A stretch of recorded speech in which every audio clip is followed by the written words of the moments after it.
I'm Clayton Howard. I am the plaintiff suing Diddy and Cassie for on these freak-offs that happened all these years ago with the male escorts and all of this stupidness that you now see all over social media. So for the last couple of months, audience, I've been quiet. I'm a law student. I'm not a professional prostitute. I'm not a male escort. All of that is being constantly circulated by the media has something to do with something that occurred in my past over 10 years ago. One of the men who was actually an escort during the Diddy situation between Diddy and Cassie. Now, this guy was actually being booked by Diddy. Well, I would say more so booked by Cassie, because he said Cassie is the one that actually reached out originally from the jump and actually was booking the name or under like Jessica Starr. And she was claiming that she had a husband who was Frank Black. Now, Frank Black was actually Diddy, but the guy that was actually being booked, the escort, claims he had no idea, who Cassie was or who Diddy was. Right. Now, of course, she's not introducing herself as Cassie. No. She was Jackie. Jackie Starr. Yes. Jackie Starr. Jackie Starr, the most obviously made up name on the planet. Right. And her husband was Frank. Yes, but I didn't know about Frank on the first phone call. She never told me about him until maybe a half an hour into the first session. But once I was there and she checked to make sure my penal pictures matched the in-person version of me, she told me, hey, my husband's here, but don't worry, he's not gay. He just wants to watch. And at that time, I think I might have slept with like 4 women in front of their husband, because it's actually a really common practice for, I'm sorry. No, go ahead. So you were doing this already, this whole cuckold thing. Yes, I had like maybe 4 clients. I was new to it. I might have been 60 days into being a male provider, as you call them. Mm-hmm. But I had a few women that I slept with in front of the husband, because, women are not like men. They can't just walk into a room and sleep with a random stranger, especially married women. So when they get older, the husband, for many reasons, he might just want his wife to have pleasure. He might get pleasure out of it. He may want to date younger women. So he'll introduce the wife to someone like me who's going to rock her world, take her away from the situation, provide her pleasure, whatever the ultimate goal of the situation was. So when I would deal with these women starting off, I would always have to do it with the husband present the first time, because the wife felt comfortable. After that, they would leave their wives with me for days. Oh. Yeah. Like a week was the longest. I think this guy named, won't say his name, left his wife with me for like a week in Manhattan, paid for an apartment, paid for me to take her around the city, dumped his wife on me for a week and was like, take good care of her, Clay, no problem. I did. Okay. So were the men like masturbating while you were doing this, or they were just watching, or? No, they would just watch. I couldn't even tell you if they masturbated or not, because I didn't pay attention to them. I paid attention to the woman. Okay. But for the most part, they would sit in the corner and they would just chill out. Okay, so now you get to the hotel room. This was the London Hotel? Yes, the London Hotel. Room. Now, I don't know how true that is, but he did claim and actually said, like, I didn't know what he looks like.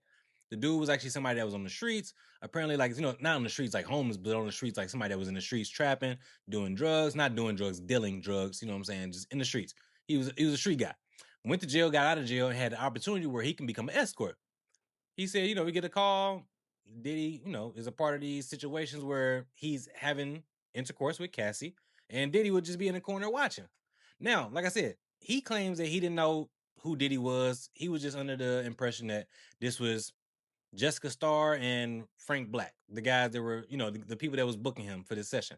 Now, I feel like dude is actually being an opportunist right now, because he is actually suing Diddy and Cassie. And I'm not saying he in the wrong at all, because Cassie just got a bag. Cassie got what? 20 million, 10 million from the hotel, 10 million from Diddy. And you think I'm not about to get no money? And y'all was lying to me? So you actually claim that Diddy and Cassie actually drugged you a few times after that? Yes. Explain. Well, that was the first time is when she drugged me, because she didn't give me half the pill. She gave me the whole pill, which she ultimately... But although you did agree to take it. Yeah, but I didn't agree to take that dosage, so that's drugging. All right, legally, that's drugging. Okay, fair enough. So she admitted it the next time. She said, listen, you're a big guy. Half the pill wouldn't have worked, so I gave it to you. She said, you didn't die. You're all right. And at the time, being dumber, being in the situation, I kind of blew it off.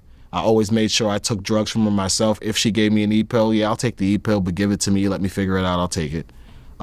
Fast forward a couple of years had to go by. Maybe, I think this was like I want to say this was 2015 or 2016. I meet them in the Trump property in Central Park. I think it's South or West, whatever. The Trump International that's over there. Diddy's in there. As soon as I walk into the room, Cassie's in the bedroom. She's getting ready to, I think she had an appearance or something in Jersey or New York. Diddy's high out of his face. I want to say in 10 years of knowing this guy, I saw him sober one time, and that was the time Cassie overdosed. Every other time, he's high out of his face. He offers me this drug. He tells me it's MDMA. It was dust. It was like a lot of dust. It was some crystals, and it was in a bag. I remember that. But the MDMA I knew either came in pill form, like little capsules, or solid rock.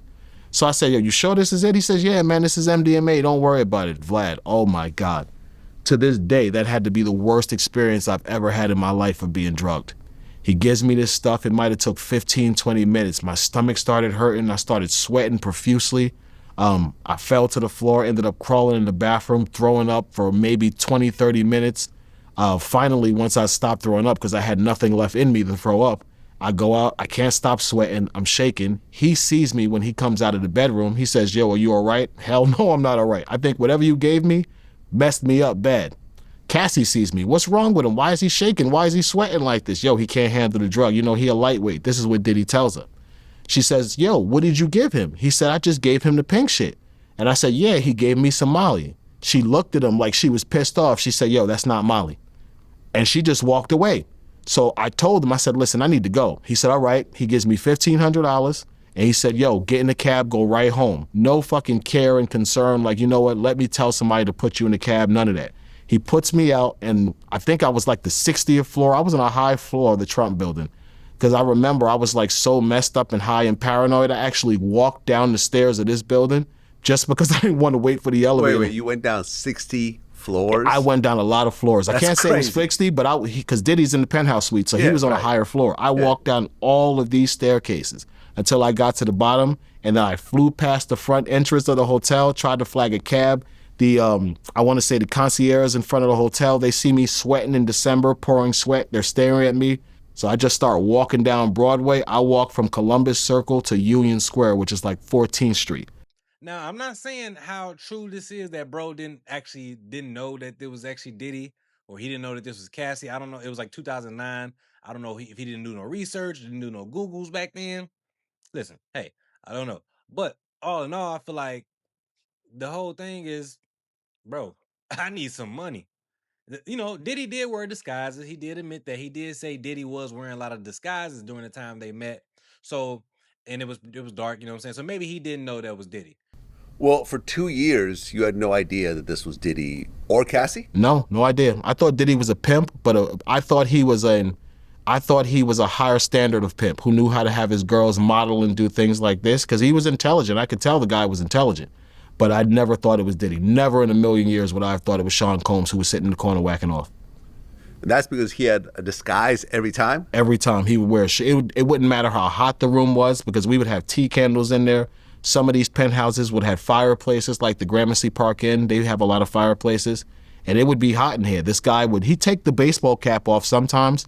But you know, if you're in a room with a woman and you're having sex, you're not staring at the guy. So even when he take the baseball cap off, he left the shirt on his face. So I'm not staring at him like, yes, now I can see part of his head. I can make out who he is. I really didn't care.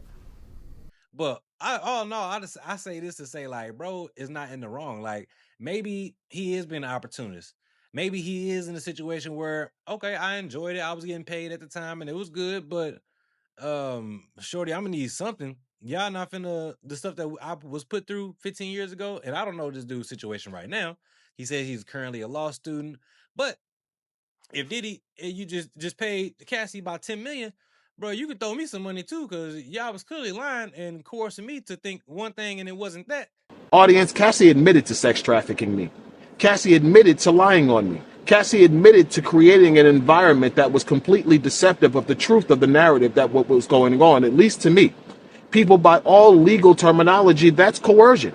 If she wasn't willing to tell me who she really was and what was going on, people, she was lying to me. She hid her identity for multiple years for the sole purpose of lying to me and convincing me that herself and Sean Combs were husband and wife. So, audience, how can I be a liar if this woman admitted all of this on the stand during a federal criminal trial? Cassie has filed a motion to dismiss. But, audience, Cassie has not disputed any of my allegations.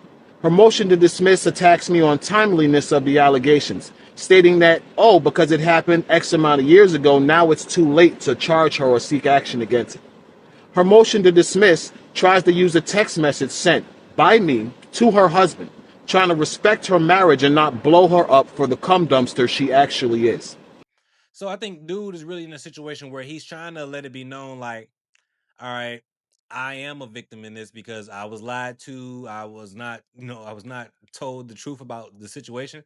But bro does sound kind of upset because the whole time he calling like her a cum bucket and a cum dumpster.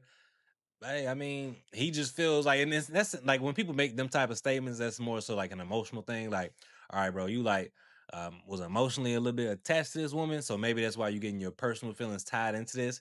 But he's not in the wrong, and I keep putting emphasis on the but part because, like, if the roles were reversed and this was a woman, like people will be on her side. You know what I'm saying? They would say, yeah, like she was coerced, she was misguided and was told one thing and it was a complete opposite. So she is entitled to compensation. But now that it's a man, some people looking at him crazy. They feel like, all right, bro, you was sleeping with Cassie. Like you should be just happy with that. No, I need some money.